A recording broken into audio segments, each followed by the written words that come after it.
qué trabaja un colegio académico y qué puede trabajar un colegio terapéutico, porque tú has pasado por esos. Esto y les podemos apoyar, pero necesitamos que desde casa también haya un trabajo. ¿Cómo fue empezar una coordinación sabiendo que la población en ese momento era mayoritariamente neurodiversa? Son caspas, a veces son caspas. ¿Cómo te sentías tú cuando tú decías hicimos de todo y le decías a la familia y la familia juzgaba porque no hiciste más? Este no es un podcast de teoría educativa, es más bien como cuando una profe se sienta a almorzar y te suelta. Ustedes no saben lo que pasó hoy.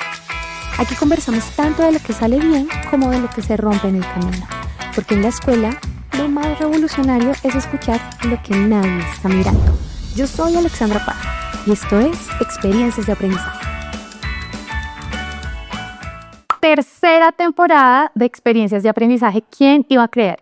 Esto arrancó como un experimento de qué tal si contamos un poquito cómo les va a las personas que trabajan en el micelio, Karen. Como conozcámoslas un poquito y entrevistemos a gente que venga y nos hable también de inclusión, de diversidad, de experiencias de aprendizaje.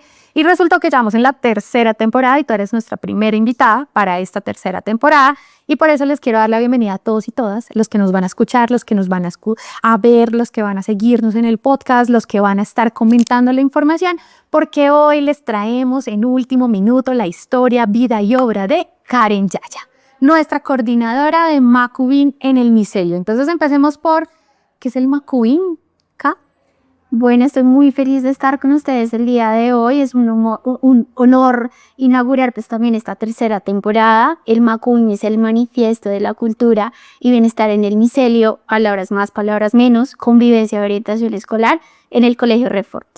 Fue difícil cuando nosotras empezamos a conversar de que le vamos a cambiar el nombre, ¿no? Como decíamos, bueno, está bien que se llame Manual de Convivencia, pero no queremos que sea solamente centrado en convivencia. Y empezamos a discutir el cambio del nombre y dijimos como Manual de Bienestar y Cuidado viene bien a lo que nosotros queremos hacer. ¿Qué tan difícil es explicarle este cambio a las familias? Ay, es muy difícil porque ya llevamos, creo yo, que aproximadamente un año con este cambio de nombre. Yo sé que en el colegio siempre somos disruptivos y intentamos también no solamente cambiar los nombres, sino que en realidad cuente con la esencia y con la explicación de lo que hacemos en el diario vivir.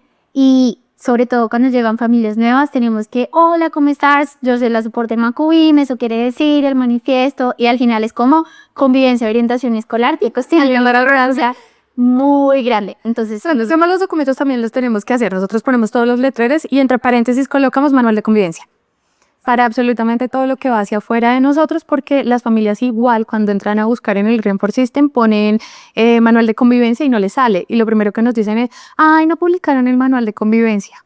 Y aquí está el Manual de Convivencia en el Report System, como Macubin, pues también el manifiesto donde está pues todo lo que hacemos acá en el colegio. ¿Cuánto llevas tú con nosotros? Yo llevo con ustedes 3 años y medio ya. Yo creo que sí, unos mesecitos más. Es mucho tiempo. O sea, ¿llegaste cuando? ¿Qué edad tenías cuando llegaste? Cuando yo llegué tenía 25 años. Ya en este momento tengo 28. Ya pues prontamente voy a cumplir 29. Me voy aproximando también a los 30. Y llegué cuando estábamos en esa época de transitando la pandemia. Entonces en algunos momentos todavía usábamos tapabocas, no estaba lo del pico y cédula, pero sí ya había cierta flexibilización pues, con el tema, pero llegué como recién estaban iniciando también después de pandemia. ¿Tú cuándo te graduaste? ¿Hace cuánto? Yo me gradué en el año 2018, entonces ya hace hartico ya el tiempo vuela, la verdad. Entonces cuando yo llegué acá pues ya tenía esa experiencia también trabajando en otros lugares como psicóloga. Y pues ha sido una experiencia muy linda. ¿Y por qué escogiste estudiar psicología? O sea, ¿desde el colegio siempre supiste o hubo un punto en el que dijiste, no, cambié y ahora voy a ser psicóloga? Pues la verdad, siempre sabía que quería estudiar esto, en el sentido de que siempre me fui como por las ramas muy sociales. En algún momento quise ser también profe. Yo quería estudiar educación especial y siempre me interesé mucho por esos temas, pero pues ya al final como del año escolar, como en 11, empecé a tener dudas sobre estudiar psicología porque me topé con un profesor como del CREIPES que decía que sí, que eso de psicología, eso para qué, que la gente que estudiaba psicología, eso que no nos servía para nada. Y yo empecé como a escuchar mucho eso y me empecé a pegarla súper confundida.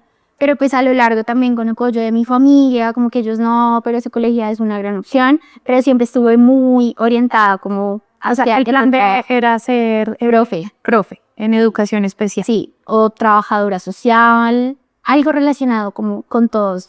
¿Y de qué colegio saliste tú? Yo salí del Agustiniano Suba, Ah, allí, vecino Sí. de Renfort. casi vecinos de Renport. Ok. ¿Y entonces entras a estudiar en dónde? Yo estudié en la Universidad de Santo Tomás, psicología. ¿En qué sede? ¿En qué lugar? Bueno, en ese momento la psicología estaba en la sede, la 200 y pico, que pues es cerca a los cementerios saliendo por el norte de Bogotá. Allí estaba como la sede como de cultura física y psicología, entonces era muy lejos, era tremendo. Que para todos los días yo estaba pensando, ¿será que el alimentador llega hasta allá? Era lo que yo estaba pensando. No llegaban alimentadores, nosotros teníamos unas rutas, pero claro, tocaba estar súper temprano porque la autopista se congestiona terrible, entonces pues uno se sube a la ruta y de la ruta al lugar de la universidad, que la ruta era la 170, en el éxito de la 170 pues siempre nos demorábamos media hora, 40 minutos o una hora, entonces para clase de 7 teníamos que coger la ruta a las 6 en punto prácticamente para llegar puntual. ¿Tú fuiste privilegiada en que tu familia te dejara elegir la universidad o tuvieron que hacer un esfuerzo para asumir el costo de llevarte a la universidad? Yo fui privilegiada, la verdad, mucho. De pronto, en algunos momentos mi familia quería que estudiara quizás en otra universidad, tipo la Javeriana, pero pues yo no estaba como muy emocionada respecto a esto porque sé que pues es una carrera que cuesta bastante dinero en este tipo de universidades. Entonces yo fui como no, es algo tan costoso, no, sino de pronto otro lugar donde podamos estar. Tenía una familiar que también estaba estudiando psicología pues en la Santoto. Y ella fue como, no, me ha ido muy bien, ha sido un proceso muy bonito. Me invita como a ir y a ver cómo funcionan las cosas y me parece como una gran opción. También pues reviso como el pensum, de pronto los enfoques que tienen, como qué puedo yo también aprender de ahí y pues decido. Pero fue pues el apoyo de mis papás que fue muy fundamental también en el proceso. Cuando tú decides estudiar psicología y entras acá al colegio, yo me acuerdo una vez que te dije como, ¿por qué es tu apellido? Porque ya es raro. Y lo recuerdo con claridad. No, es que psicóloga, que viene de tal lado. Yo creo que mis primeras preguntas fue, ¿y ese apellido que usted de dónde viene? Fue lo primero que pregunté. Y en ese momento me sorprendió cuando tú me dijiste, no, es que yo soy indígena. Y yo, espera un momento, ¿cómo así? Explícame de nuevo cómo es tu trazado y cómo llegas allá. Sí, bueno, mi apellido no es indígena, no es que el Yaya sea indígena, es, la verdad no sé bien de dónde viene, sé que son como raíces más de Boyacá, pero digamos que mi línea materna, mi mamá y mi abuela cuentan con apellidos indígenas.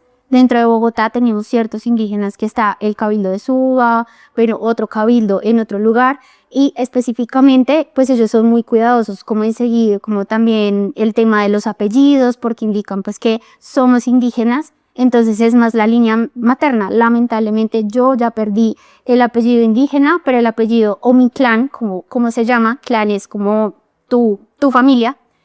Yo pertenezco a Cabiativa, que también es un apellido un poco extraño. Sí. Pero eso quiere decir que toda la familia materna de mi mami fue nacida y criada en Suba, mejor dicho, cuando pues obviamente todo ha cambiado mucho. Pero hace muchos años, desde los abuelos de mi abuela y hacia atrás, y si vemos el árbol genealógico, pues se viene de allí, de Suba. Y de los muiscas. Y de los fuiscas, sí.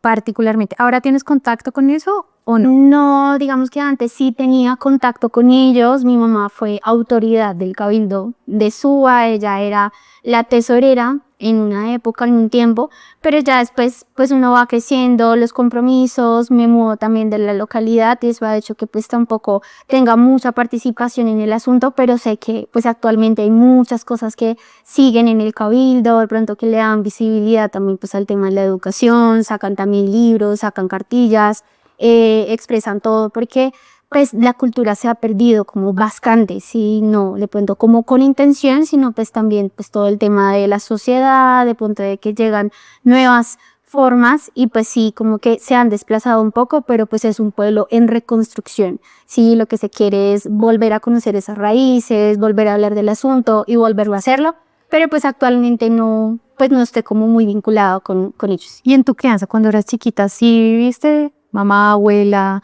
etcétera, alguna exposición a tradiciones, a preservar algunas, digamos, costumbres que trajeran o no? Yo creo que se traían costumbres que no se sabían que venían desde los muiscas específicamente, pero uno las va aprendiendo cuando vuelve a tener contacto, por ejemplo, con el cabildo. Entonces te explican cómo el tema, por ejemplo, algo que es común y es el tema de los apodos. En mi familia era muy normal que siempre se le pusiera apodo a X cantidad de personas o de pronto, bueno, como apodos en general, y pues es una costumbre muy muisca que yo no sabía que existía. Por ejemplo, también el tema de la medicina. Mi abuela era muy de cuidar a las personas, de cuidar a los animalitos, de cuidar a todas las personas. Ella era, mejor dicho, la salvadora. Pero ella se enfocaba también mucho en el tema de medicina, en cuanto a la sanadora, como las plantas, como que no, que le dio culebrilla. Entonces ella no, traiga la planta, la mata y no sé qué, si hay que hacerle esto, hay que porrarlo. Sí, como que utilizaban esa medicina muy de los antepasados muiscas, pero que de pronto en mi crianza fue normal, como que, ay, te enfermaste de algo, la matica de tal. Pero pues al estudiar te das cuenta que no, que viene también desde nuestros antepasados. ¿Y tú tenías entonces sobrenombre? No, no, o sea, creo que al clan Caviativa le decían los Simpson, porque solemos tener ojos grandes. Okay. Entonces le decían como, ay, los Simpson, pero era como para todos los Caviativa en general, no es solamente único. De pronto en casa sí me ponían muchos apodos, o sea, mi abuela me decía Zafiro, que Florecita, o también Pringue, como en la de la adolescencia, donde uno se molesta como por todo. Entonces ella me decía así como Pringue, porque me molestaba muy rápido. Entonces me decía, ay, no, ya llegó Pringue, pero pues eran muchos apodos en general. Sí, pero de cariño, en este caso, Zafiro, la Carnicita, me decía. Ok. Y entonces cuando ya estás estudiando psicología y saltas a la vida laboral con todo, digamos, este backup que traes de cuidado, de bienestar, de privilegio, ¿cómo te va en la vida laboral? Y es difícil, a mí me dio bastante duro porque yo toda la carrera como que tenía un plan y un proyecto de vida. O sea, yo la verdad nunca consideré estar como en contacto con niños o con educación. No porque no me gustara, sino porque yo en ese momento me veía como más en el ámbito organizacional. Yo decía, no, voy a ser líder de recursos humanos. Me gustaba, organizacional era así muy me gustaba muchísimo e intentaba como aprender mucho del asunto. Pero también tenía una vena muy, muy social, sí, muy social, muy interesada por esto. Y en las prácticas yo digo como voy a darme la oportunidad de estar en una empresa y también de hacer de pronto otro tipo de prácticas más como jurídico. Y es allí donde me doy cuenta que tengo vocación también, que me gusta también ese trabajo. Y el organizacional fue chévere la experiencia, pero cuando ya salto al mundo laboral y empiezo a tener contacto con organizacional en empresas, en lo que estudié, me empiezo a sentir como vacía. O sea, sí, iba a trabajar, pero no se sentía bien, no me sentía como feliz. Y en ese momento empecé a hacer un voluntariado con niños de escasos recursos, con condiciones de vida pues difíciles. Y empecé a darme cuenta como que no estoy en el lugar donde no estoy. Entonces fue difícil porque es también dejar el ego de lado y decir como bueno, esto que yo quería, me equivoqué. Muchas personas me decían, pero es que tú, ¿por qué te interesas en eso si tienes otras habilidades? Y yo de terca, no, es así en sí.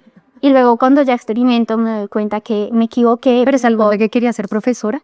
Sí, también. Es que de verdad uno como que no piensa bien. Entonces, pero en ese momento yo decía, yo quiero esto. Y la vida me lo dio y al final dije, no, ese lugar. No. Entonces, ¿cuánto tiempo estuviste en la empresa? ¿Cuánto tiempo? Esa historia es sensacional. Yo creo que juntando prácticas y de la vida laboral, yo creo que un año aproximadamente. Y allí me di cuenta que no, que era pues muy aburrido. Un trabajo como de oficina muy, muy aburrido y no estaba llevando como que lo que aprendí, la vocación en otras partes. ¿Qué tan difícil es conseguir trabajo siendo psicóloga cuando tú ves que pones una vacante para psicología y aparecen cientos de hojas de vida? O sea, es de verdad que uno se abruma y dice como no sabía que tanta gente en esa profesión no tenía trabajo, pero es absurdo. ¿Cómo es salir al mundo laboral ahora con su título de psicóloga a educación, a trabajar en la sección educativa y tener tanta competencia como, y pues cualificados porque son buenos profesionales? Es súper difícil, es muy difícil y ahí uno tiene que hacer un proceso también de evaluación como del perfil, como de qué tengo yo de diferente que le puedo ofrecer al lugar en contraste con las 1000 personas que también hay, porque es mucha la demanda también y poca también la oferta para estar. Entonces es uno como empezar a pulir esas habilidades que tú tienes, empezar a hacer pues también lograr agarrar como experiencia. De pronto el inglés es fundamental, la verdad, el inglés me salvó muchas veces en todos los trabajos. Yo me acuerdo que la habían contratado y ella se iba de viaje. Yo me acuerdo que fue una contratación. No, está súper seleccionada, es ella, tal. Y luego me dicen, no, que sea para Europa. Y yo, ¿pero cómo? ¿Cómo? O sea, está recién entrada y entonces ¿quién va a cubrirla? Eso fue golpe de cómo hacer. Pero lo que tú dices de las habilidades del inglés, lo compro porque en ese momento fue como, sí, necesitamos que la orientadora tenga nivel de inglés. Sí, es fundamental y me ayudó mucho en los anteriores trabajos y me di cuenta de eso mucho antes. En la universidad me di cuenta que necesitaba inglés no solamente como por las ofertas laborales, sino también por... Y aprendí en la universidad.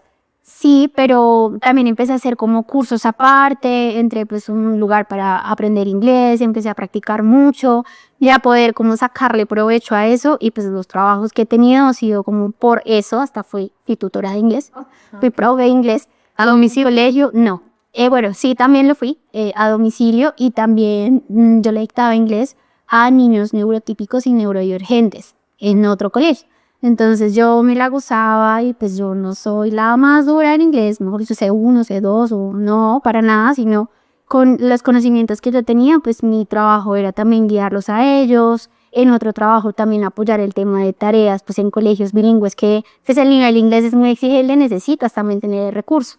Entonces es difícil, sí, encontrar trabajo, pero también creo que es de paciencia, de perseverancia y de no conformarse con entrar al empleo o a CompuTrabajo, sino tomarte el trabajo de... Que no le estamos haciendo publicidad, tranquilos, no está en material pagado, lo es. Vamos a poner el pip de...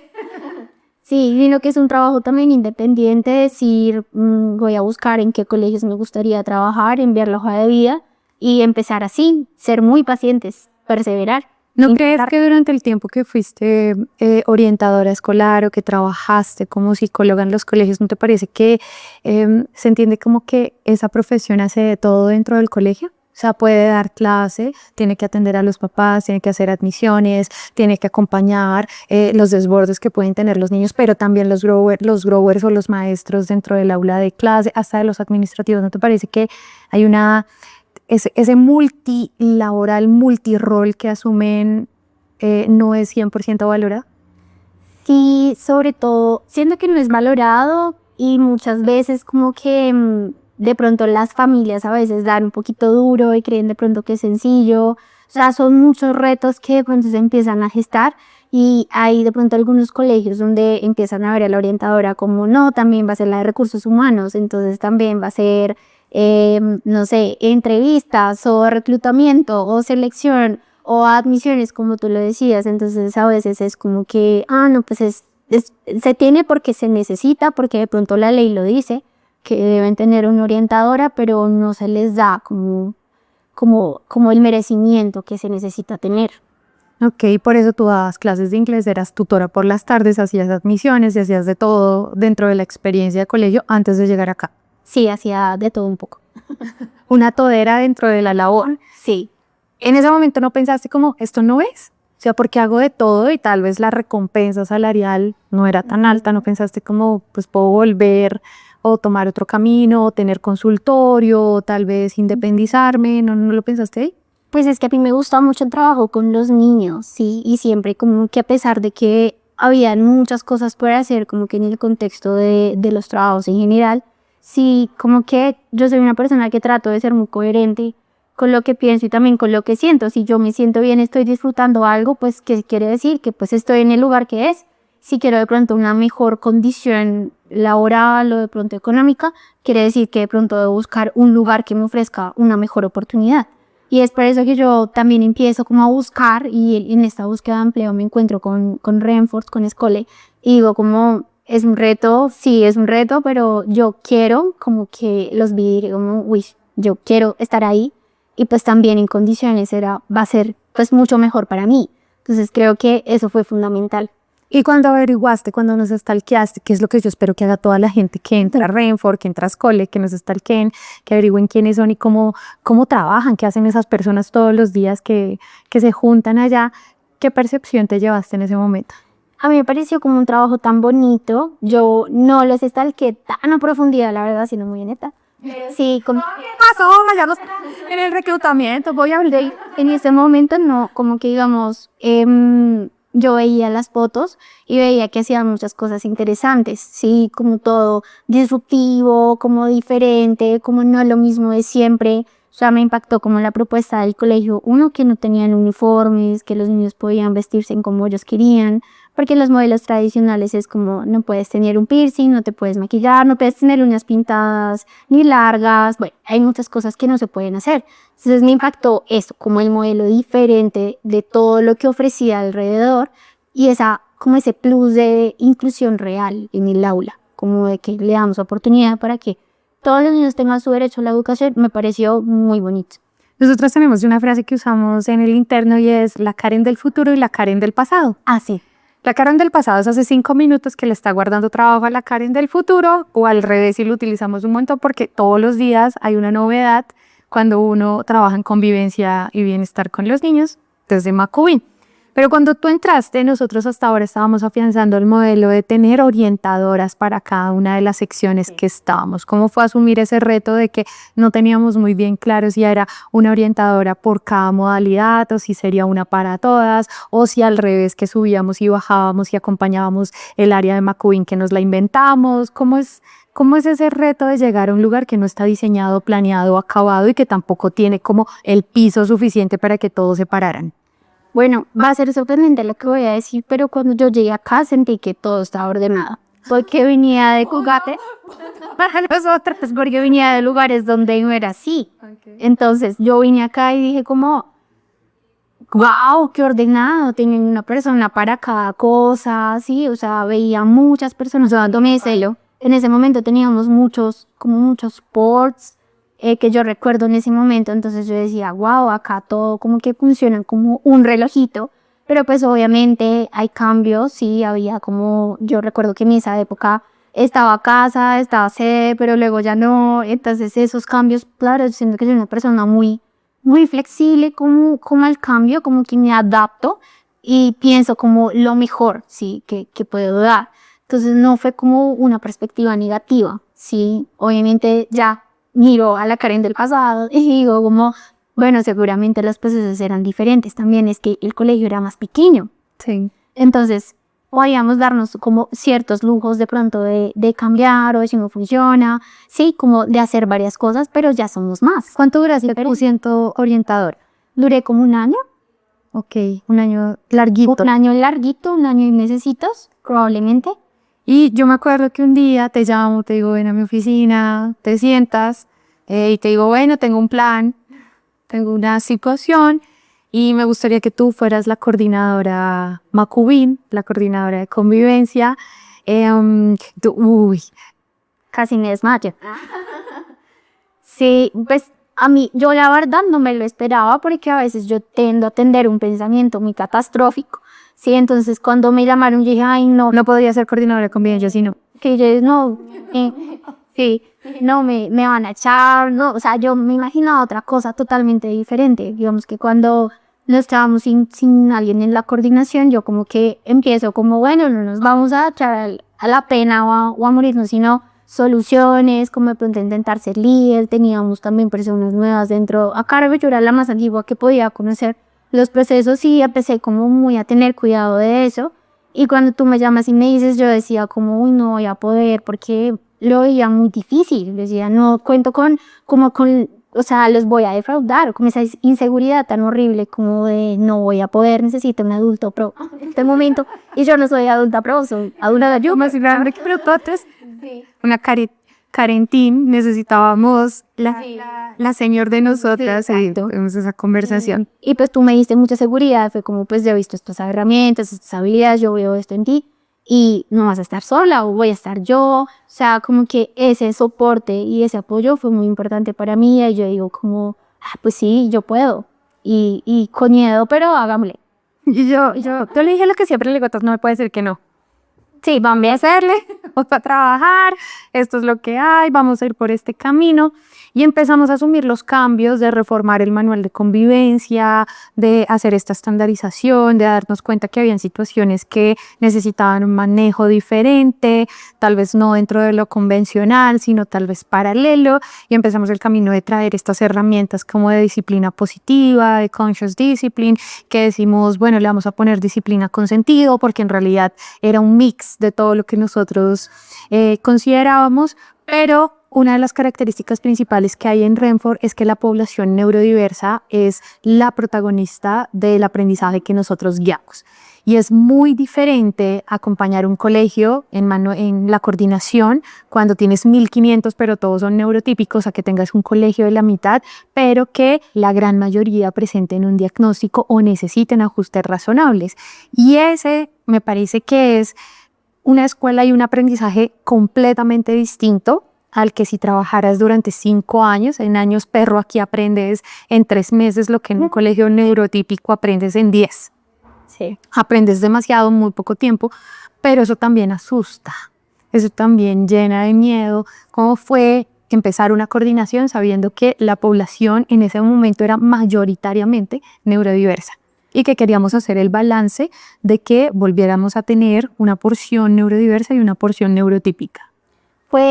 Es un reto, me gustan los retos, ¿sí? Digamos que yo tenía experiencia también con niños neurodivergentes, incluso también había trabajado en una clínica de rehabilitación con niños con autismo ya pues bien elevado, bueno, muchas cosas, y esas cosas no me asustaban tanto, ¿sí? Como en el ejercicio, porque cuando yo llegué acá vi que hacían un proceso de inclusión muy bonito, que no eran salones excluyentes, como de, bueno, este es quinto A y en quinto A estaban todos los niños con síndrome de Down. Eso no se daba acá. Y ahí era el reto, cómo hacerle comprender y hacer esa psicoeducación con niños neurotípicos de que existe la diferencia y de que entiendo que para ti sea como raro que el niño se esté riendo, que esté haciendo movimientos que de pronto son disruptivos y hacer esa explicación de por qué empieza a ocurrir.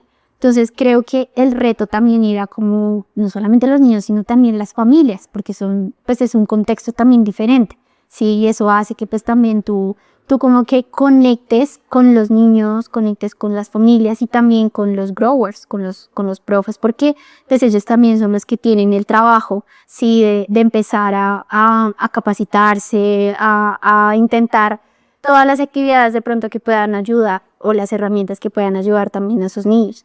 Pero sí, el reto es en que en algunos momentos yo, pues ahora ha pasado tiempo, no tengo la misma percepción que antes, pero yo me he dado cuenta que sobre todo en cursos como quinto, como sexto, como séptimo, tiende a presentarse ese fenómeno como de, no sé, como de que comparten con la diferencia y puede llegar a incomodar, pero ya después cuando tú ves niveles superiores como 11, como décimo, como noveno, ya están habituados, ya comprenden que la otra persona es un ser humano que es diferente, e incluso ellos empiezan también a generar habilidades y herramientas, incluso ayudarles a los profesores, ay no, mira es que él hace esto por X cosa, deberías, no sé, ponerlo a respirar, a él le funciona esto, déjalo ir al baño.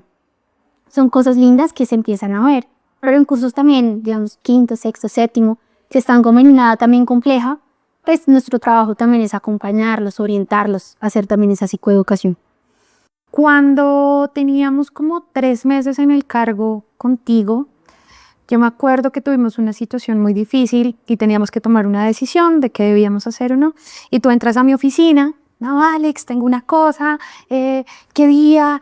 Pero yo ya hice una consulta y entonces me sugieren que hagamos esto. Pasa una vez, pasa 2 veces, en la tercera vez recuerdo que le dije, mira, o sea, acá paramos las consultas. Si nos equivocamos las dos. Si asumimos con tu tarjeta profesional y la mía, vamos a asumir las dos, con lo que venga, pero no podemos gobernar a distancia, no podemos tomar decisiones dentro de la escuela basados en un tercero cuando las que deberíamos estar buscando la respuesta somos acá. No porque no quisiéramos consultar, sino porque era derivar la responsabilidad en otra persona. Y en ese momento te digo, de aquí en adelante necesito que confíes en ti, en lo que tú sabes, en lo que tú consideras, en la percepción que puedes tomar de la situación, en consultar los protocolos, en seguirlos al pie de la letra. Y es como un antes y un después dentro de nuestra relación de trabajo. Como que decidimos no darle más importancia a eso, sino a que tú sintieras que yo confiaba realmente en el criterio que tenías como profesional, en el cargo que ahora ostentabas y que de cara a las familias era eso. Y igual que si nos íbamos a equivocar, pues nos equivocábamos. Pero ese choque yo no sé cómo lo viviste, porque eso fue una frenada así de cuando vuelva a entrar a mi oficina, entra usted con firmeza y no de nuevo diciéndome que ha hecho una consulta. Sí, pues yo creo que a veces uno tiene esas personas que te dicen como, hey, ya nada más, sí, y es importante tener como ese límite dentro del proceso. Cuando ocurrió eso me ayudó muchísimo porque yo dije como, o sea, obviamente fue pánico, fue no, terrible, la inseguridad, o sea, peor todo. Yo decía como, no, pero ella confía en mí, pero yo ni confío en mí, entonces esto es terrible. Pero eso también ayudó mucho a confiar, sí, y a también tener como en ti ese soporte y decir como, ella dice que si yo me equivoco, pues ya lo resolvemos. Y ese trabajo en equipo y la comunicación, como esa comunicación entre nosotras que pudiera también ayudar a resolver las cosas. Y desde ahí también me ayudó mucho a tener confianza en mí. Y han pasado los años y yo digo, uff, no, qué diferencia. O sea, ya... La Karen del pasado no reconocería la Karen del futuro. Exacto. Sí, totalmente diferente. Pero necesario, también uno necesita en la vida esas personas que te digan, ella nomás. En esas primeras experiencias que recuerdas de los casos que teníamos, de las situaciones que nos ocurrían, del día a día, porque pues debemos decir que en Renfort todos los días son un nuevo día. O sea, yo me levanto con lo mejor, hoy va a ser día soleado. Y llegamos y ahí... Pero espérenme, no me he sentado con calma. ¿Qué viene de esos? ¿Qué recuerdas tú?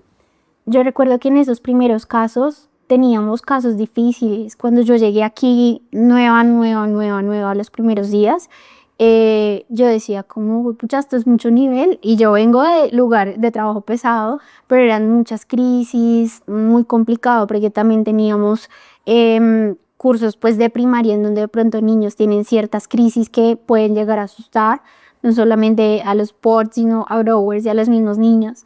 Entonces es empezar como a pensarte hasta lo imposible para poder ayudarlos, ¿sí? En pensar en estrategias, pensar en soluciones, empezar a implementar herramientas, a veces es difícil. Sí, recuerdo varios casos, también sobre todo en el marco de la neurodiversidad, sí, como que eran los casos, y son también incluso actualmente los casos más difíciles, en donde tú empiezas a tener como también un protocolo de atención de, bueno, necesitamos garantizar la salud del niño, necesitamos también del proceso, aparte del proceso externo, que nos pueda ayudar, que nos pueda orientar, que pueda venir acá, pueda ver qué estamos haciendo mal o qué estamos haciendo bien o qué podemos hacer en adición para ayudar en esos casos. Entonces sí, los niños con de pronto neurodiversidad no va a ser un secreto, son retos grandes, sobre todo en la primaria, porque eso implica que ellos hasta ahora se están adaptando, una de las familias a un diagnóstico, de pronto muchas veces atravesando por algún duelo, porque no es fácil recibir ese tipo como de noticias, y también la adaptación al proceso terapéutico, a las herramientas, intentar, porque puedas que intentas 1.000.000 y esas 1.000.000 no sirve ninguna. Entonces sí, recuerdo mucho esos casos. Usualmente uno lo puede explicar simple como tú acabas de decir, yo lo recuerdo, pero hay cosas muy sensibles en el corazón. Podemos asociar crisis a violencia, pero no son sinónimo. Esto es importante. Hay chiquitos que entran en crisis porque la gestión emocional con la que han crecido no ha estado bien educada y efectivamente hay un contraste contra la escuela. Por ejemplo, el decir no. Entonces es un límite, no puedes golpear al otro para poder sentirte bien, no puedes golpearlo. Y ese acompañar, ese no golpe, cuando tú dices que puedes llegar a asustarnos, yo me acuerdo un día que estábamos acá sentadas, normal trabajando y dicen, no, y un chiquito que está destruyendo el aula y este chiquito llegó y voló puesto, bajó todos los carteles, los trabajos, golpeó el tablero, lo fracturó el tablero en ese momento. Entonces me decían, tenemos que hacer algo porque efectivamente el volumen con el que reaccionó a la situación, pues lo pone en riesgo a él mismo, ¿no? Entonces, aprender esas técnicas defensivas de no podemos solo entrar a hacer contención, sino en el ejercicio de no puedo permitir que se haga daño, pero tampoco que me golpee a mí. Tampoco que puedo salir con un ojo morado porque pues es natural, es el trabajo, es como el día a día. Y en ese ejercicio recuerdo que tú me decías, bueno, vamos a ir allá a hacer el trabajo. Y hacías este gesto de vamos a ir a hacer el trabajo. Solamente esa disposición es distinta acá.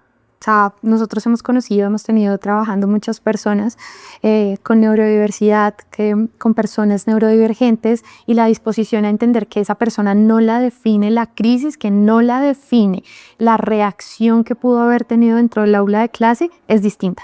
Cambia la conversación con las familias. ¿Cómo te sentías tú cuando tú decías hicimos de todo y le decías a la familia y la familia juzgaba porque no hiciste más?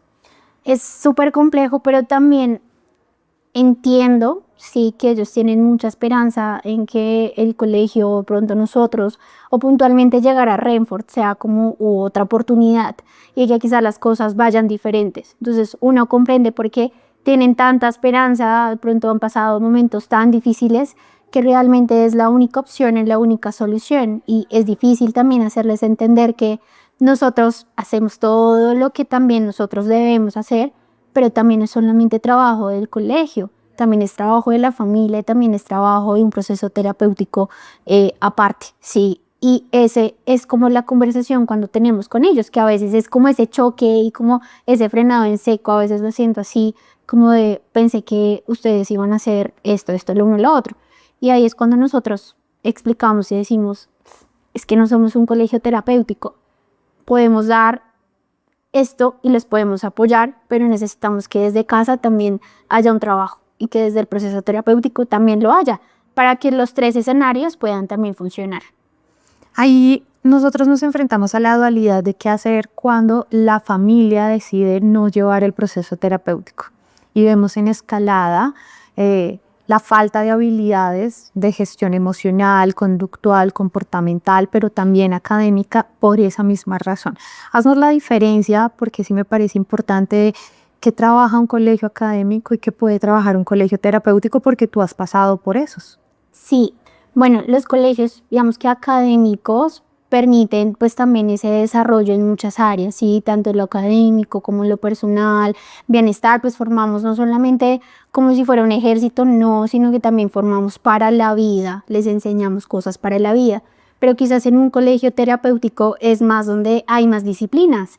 Está fono, está teo, hay personas que ya se empiezan a involucrar, profesionales que son expertos en el área, en acompañar de pronto algunos comportamientos que son difíciles de llevar de pronto en un colegio académico, ¿sí? Porque ya necesita otro tipo de acompañamiento, más como de un seguimiento de parte de otros profesionales externos que pueden ayudar a que pues, el proceso sea mejor. Que superan las habilidades de un maestro y de una maestra.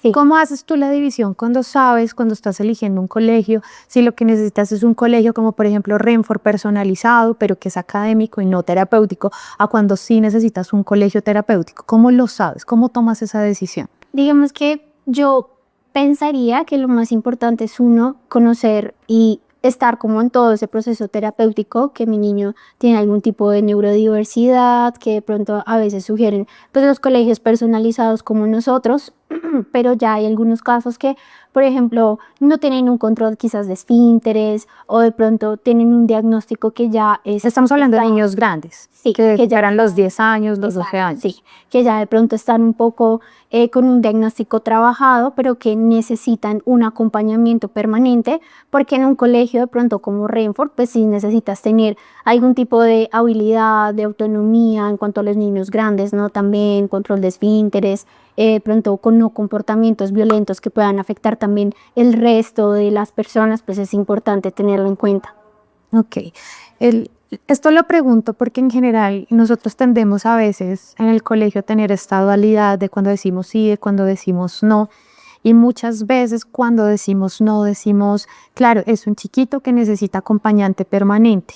Entonces le conviene más estar dentro de un aula en el que hay 3 o le conviene más estar en un aula o vienen de procesos donde va a caballos 3 días a la semana y solo va a venir 2 días al colegio. Entonces solemos decir, no, tal vez lo más conveniente es que se pueda escolarizar en el colegio que tiene los caballos o que se pueda escolarizar en el colegio que tiene la piscina o en el lugar donde están tomando la mayor porción de terapias como tal los niños y las niñas. Sin embargo, ese agotamiento emocional por las noches, ¿cómo lo pasas?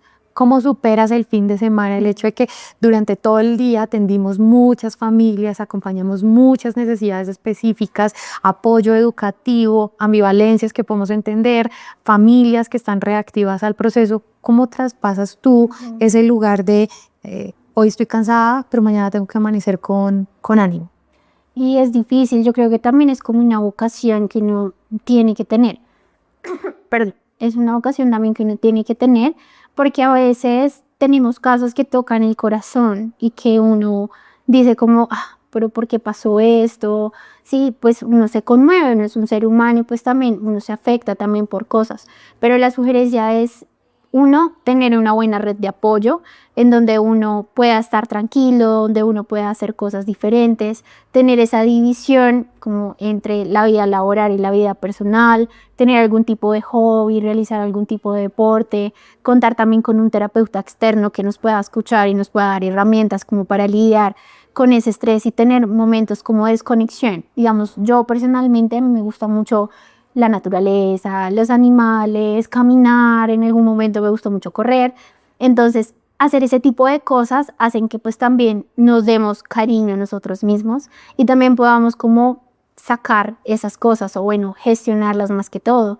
También entender que uno es un ser humano y que si a veces de pronto yo me frustro o me siento triste por algún caso que llegue a tener es también vernos a nosotros mismos como con esa bondad con la que vemos al otro, ¿sí? Con esa, como esa bondad propia y decir, bueno, soy un ser humano, está bien que me sienta de esta forma, hay alguna solución que dependa de mí, ya hice todo lo que podía hacer para acompañar algún caso, ahora pues me toca a mí como cuidarme, hablar quizás con alguien, con mi terapeuta y hacer de pronto otra cosa que nos pueda como hacer sentir mejor.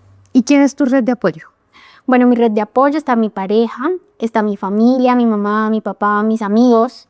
Sí, tengo pues varios amigos en realidad y eso hace que pues tenga una red de apoyo que pues si bien no hable de pronto de cosas del trabajo, sí les pueda escuchar y hablar de otras cosas, hacer otro tipo de planes que me ayuden de pronto a tener esa desconexión. Y te piden la consultica, como, ay, ¿usted qué es psicóloga? Bueno, tengo varios amigos que son psicólogos, Sí. psicólogas. Y eso significa que entre nosotros como que pues hablamos y también como que no nos hacemos ese tipo como de chistes de pronto, de alguna forma. Con los otros amigos que no son psicólogos, ellos ya como que saben cómo soy yo, ¿sí? Y de pronto cuando inicié con la carrera, de pronto, ay, que la consulta, que no sé qué, pero también uno hace el proceso de psicoeducación. No te puedo hacer la consulta porque tú eres mi amigo, porque no se puede, también con los familiares. Ya lo comprenden, lo que hace uno es como que da contactos, y de pronto habla con esta persona, quizás te pueda ayudar. ¿Y el fin de semana qué te gusta hacer? Me gusta mucho, bueno, salir a conocer lugares diferentes, como caminar, conocer pues, montañas, viajar, pero es más eso, como caminar, hacer deporte también, leer. Cuando tú te fuiste para Europa y volviste, tú me dijiste, ¿sabes? Como, es que acabo de aprender que el mundo es más grande. Queda mucho más inmenso de lo que yo me imaginaba. Y en ese momento yo pensé, ay, nos va a renunciar. Ya se dio cuenta que puede hacer más cosas y que Refor es chiquito, una gotita dentro del océano, pero llegaste hasta este punto, hasta hoy en el que estamos haciendo la partición por cada uno de los 4 atelieres, donde tenemos orientadora que acompaña, porque en ese momento que viste que era mucho más amplia la oportunidad que tendrías y que viviste otras cosas, pues decidiste quedarte. Yo creo que es el cariño por el proyecto. O sea, me parece muy lindo lo que se hace acá. Sé que es muy difícil de encontrar en otro lado. Es como acompañar ese crecimiento, como acompañar esa oruga que se va a convertir en mariposa. Sé que de pronto es una metáfora muy cliché, no sé, pero así los veía yo, sabía que, o sea, es esa creencia por el proyecto, creer que es algo bonito que estamos haciendo, me hizo quedarme, sí, como el diario vivir, que a veces uno dice, uy, no, esto parece como un incendio, como, Dios mío, Bombera. ¿qué es esto? Ya no soy color. Sí, y muchas cosas que van ocurriendo, pero pues es un lugar donde uno se siente bien, donde los compañeros también hay cierta complicidad y donde uno la pasa bien en general, pues en el día a día sí hay varias cosas, hay muchas novedades, hay que atender varias cosas, pero pues el propósito del proyecto es muy bonito, acompañar y brindar esas experiencias de aprendizaje de una manera diferente, acompañar a los niños, niñas y adolescentes es algo que a mí me llena, por lo menos.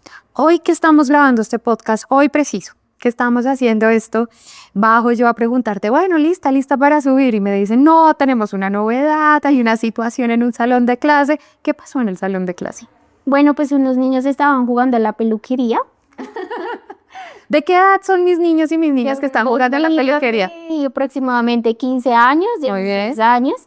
Y pues Proyectando nada, habilidades de orientación vocacional para el futuro. sí, entonces son cosas que la verdad dan risa, obviamente uno en el momento pues no se va a reír con ellos porque pues no, pues hay que también llamarles la atención, pero este año hemos tenido cosas muy diferentes a otros años, han ocurrido casos que yo decía, o sea, yo siempre digo, bueno, ya hemos atendido de todo, sí, vemos los protocolos prácticamente todos ya los hemos aplicado, ya como que más falta y llega este año y son cosas que pasan y peluquería en el salón y uno no entiende y uno les pregunta, no, es que lo peluquearon mal, fue a la peluquería y lo peluquearon mal, entonces le estábamos arreglando el pelo porque quedó mal. Entonces decimos, Y decidieron hacer corte colectivo. claro, Ya vendido uno, pues atendámoslos a todos. claro, porque pues también estaban abriendo las duchas, o sea, yo de verdad digo como son caspas a veces son caspas, pero pues son cosas del trabajo que Pero yo uno- quiero que sepan Legal. que nosotras nos reímos después, o sea, no es una situación, no sé cómo lo vean en otros colegios, pero aquí no nos jalamos el pelo uno por uno a ver qué vamos a hacer, sino entendemos que también son niños, o sea, están aprendiendo, se equivocan, hacen las cosas conductualmente, no es que represente un desafío, yo sé que en otro colegio eso sería inaceptable, que lo que ocurre, pero cuando bajamos y decimos, sí, están en una exploración, y a todos les parecía sumamente razonable. O sea, no, Sí. quiero que por favor lo entiendan todos. Les parecía con sentido común y lógico haber hecho lo que hicieron en el salón de clase. Y uno los escucha y de verdad empoderadas y empoderados en el discurso de, obvio como nosotras no entendemos que eso era lo mejor, era un sistema de ayuda para todos. Sí, acá realmente tenemos muchos emprendimientos de piercings, emprendimientos de cortes de cabello, emprendimientos de verdad, muchas cosas de comida, de todo. Y entendemos que son adolescentes, obviamente desde McQueen, desde la función, pues uno debe también entender, uno son adolescentes, pero pues también guiarlos y orientarles y decirles, es que no somos una peluquería, somos un salón, estamos estudiando, no es el espacio para, si quieren tener ese espacio, puede ser en otro lugar, en el colegio no. Y es algo que de pronto los niños dirán como, pues sí, y ellos son, sí, tienes razón, pero en el momento, para ellos lo que dices fue muy lógico, pues es que es obvio, tiene el cabello mal cortado, pues es obvio que se lo vamos a arreglar, pero es obvio para ellos y para nosotros es como, no, así no. Y en ese ejercicio, a veces cuando hacemos obvio algo que no es obvio, hay niños que pueden contestar sin las palabras adecuadas, que elevan la voz, que se ponen muy molestos o muy molestas, púricas, inclusive en algunos instantes botan las cosas y luego te vienen a pedir disculpas. ¿Qué es lo que tú ves ahora que hacemos distinto de lograr que ellos por sí mismos reflexionen y que lleguen a ese punto en el que no tenemos que condicionar que reflexionen sobre lo que acaba de pasar? Sí, es un trabajo que no solo depende de nosotros, en realidad, pues en el, no sé, el área masculina o de pronto de nosotros, sino que intervienen muchos factores también. Cuando hablamos con las familias y les decimos, mira, es que tu hijo se equivocó, es difícil, porque las familias a veces no comprenden eso. Es como, no, mi hijo no se equivocó, es que él reaccionó de esta manera porque antes le había pasado X cosa y pues lo hizo, es natural. Pero cuando trabajamos en equipo con las familias y que nos digan como, tranquila, voy a hablar con él en casa, le voy a hacer entender que se está equivocando y no es lo mejor. Y cuando se aproximan y te dicen como, y me equivoqué, lo hablé de alguna manera, me parece un acto muy noble, muy bonito de parte de ellos, porque igual ellos están creciendo y aprendiendo esas cosas. Pedir disculpas no es fácil. No. Ni para nosotros como adultos lo es. Y ahora un niño que de pronto le alza la voz a un grower, que le alza la voz a mí o a cualquiera, que se da cuenta y dice como, y reflexiona, ellos usualmente dicen, es que estaba muy molesto y lo hice porque no me supe controlar. Y encontré esa estrategia de pronto de hablarte de esa forma, de gritarte, de botarte esto, porque estaba muy bravo. Pero es algo que yo voy a mejorar, que yo lo voy a hacer. Si me enojo, pues salgo al salón y respiro un rato. Eso es algo muy bonito y yo digo, súper. Estaré queriendo las herramientas socioemocionales y una de esas es la junta de team. La junta de team es algo que contigo empezamos a trabajar en todas las aulas de clase, inclusive que funciona en todos los momentos de si hay un equipo en conflicto, así no sea de los que trabajan directamente con los niños, sino que sea administrativo, también se utiliza esa figura. ¿Qué tal ha sido esa experiencia de las juntas? A mí me parece que es una experiencia muy bonita porque en muchas ocasiones a los niños les da miedo poner un límite. No están acostumbrados a hacerlo. También venimos de una cultura que es sí a todo. Te dicen algo, sí, sí, sí. Cuesta decir no, no puedo por esto, esto y esto. Sí, y darle esas herramientas a los niños y decir como vas a poner un límite, no me gustó que tú me dijeras X cosa, que me escondieras X cosa. Les cuesta mucho, pero es importante porque los demás empiezan a entender, yo no sabía que no te había gustado eso. Pues como tú te reías, uno me di cuenta que pues en realidad estabas molesto o molesta. Entonces, hacer esos pasos del diálogo, llegar también a generar acuerdos y también decir, me equivoqué, discúlpame si yo te dije esto y no fue lo mejor, es un paso muy grande. Inclusive para la convivencia, porque no necesariamente se tienen que disculpar, pero convivir 5 o 6 que son bien distintos. Ayer uno de los niños me decía la referencia, me decía, es que para estar en un salón hay que tener las mismas vibras, ¿sí? Y si todos tenemos vibras diferentes, pues no nos sintonizamos. Entonces todos los que estamos en el salón debemos tener las mismas vibras, vibrar en el mismo nivel. Entonces él le dice, claro, obvio. Se lo explica de esta manera de con quién te haces más amigo, con quién menos amigo, con quién simpatizas, con quién no. Pero cuando hacemos las juntas de team es para que podamos alinear que no necesariamente siempre vas a estar con las personas con las que te las llevas mejor, sino a veces debes convivir con otros con los que tienes conflicto. Y que son conversaciones difíciles. Las juntas de team no se dan, bueno, también se dan para socializar otros temas, pero la mayoría de veces las juntas de team se dan para tener conversaciones incómodas, para poner un límite que no me gusta y es difícil y la idea es enseñarle a los niños que puedan aprender a establecer ese límite, a resolver, porque a veces como adultos siempre somos te vamos a resolver, te vamos a ayudar, le damos la solución siempre, pero ellos deben aprender en su autonomía a hacerlo. Entonces es un recurso que ellos ya saben, a veces son como, ay no, ¿y ahora qué pasó? Vamos a hablar. Nadie quiere, pero vamos a hablar. Y cuesta, pero va surgiendo la información, porque a veces cuando los llamas individual, no obtienes la misma información, es como una parte de la historia y de pronto diferente, pero cuando están todos empiezan a construir la verdad y eso también hace parte de la reparación, reconstruir la verdad. La Karen del futuro, ¿qué quiere hacer en Renfort? Uy, yo creo que va a tener bastantes niños más y eso implica que va a acompañar muchos procesos. Cuando yo llegué teníamos niños chiquitos y ahora tú los ves y hoy que yo estaba entregando, recibiendo los celulares, me encuentro con uno que lo vi cuando estaba en J, ya está en M. Y yo digo, ¿tú en qué momento estás en M? O sea, tú vas a salir el próximo año, entonces... Estaba en 7º y pasó a 10º. Sí, es mucho tiempo, o sea, yo digo, como esto, en serio, verlo como como socializando con sus compañeros, viendo ese avance también, porque es un niño neurodivergente, a mí me conmueve mucho. Entonces yo espero para la Karen del futuro graduar a todos estos hijitos que tenemos, verlos ya con su proyecto de vida, saliendo del colegio, nosotros con nuevos retos acá, acompañando también procesos de aprendizaje y también apuntándole a esos proyectos que nosotros tenemos, que son muchas familias. Y que van a ser espacios muy bonitos, como la excursión, por ejemplo. Yo nunca pensé que fuéramos a hacer una excursión. Y se lleva a cabo y se da la excursión. Y ahora tenemos también planes para Renfort del futuro, que pues se vienen y que me parecen muy bonitos de acompañar. Pues muchas gracias, Ka, por contarnos un pedacito de tu visión, de quién eres, de cómo eres y de lo que sueñas. Y a todos los que nos escucharon, déjenos las preguntas de qué les gustaría saber más de Ka y también del micelio. Un abrazo por escucharnos y por seguirnos, y esperen el segundo capítulo con una persona maravillosa que ha dejado su huella en cada uno de los salones, pisos, paredes y cocinas del micelio. Chao, chao. Chao.